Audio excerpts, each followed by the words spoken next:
बेआईन देसी महुली प्रस्तुत बेले पुलिस चढ़ाऊ माटी तले गात करी महुली पचकु रखिथिले माफिया मद माफिया को गिरफ्त करिबारे फेल मारिला पुलिस।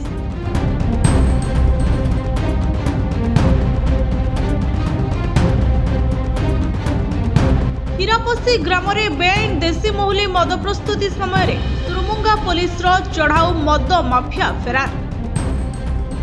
पाटना केन्दुझर जिला तुरुमुंगा थाना हिरापसी ग्राम में बेआईन देसी महुली मद प्रस्तुति समय तुरुमुंगा पुलिस चढ़ाऊ कर लक्षाधिक टंकार महुली पचकु नष्ट कर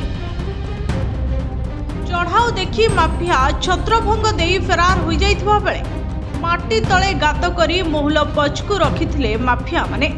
एठारे देसी महुली मद प्रस्तुत करी माफिया माने केन्दुझर तथा अन्य अंचल को चालाण मध्य करुथिले।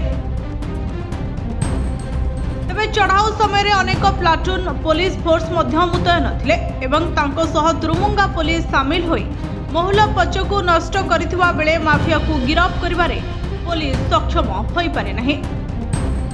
केन्दुझर जिला प्रतिनिधि दशरथ बारिंग रिपोर्ट जनता टीवी लाइव।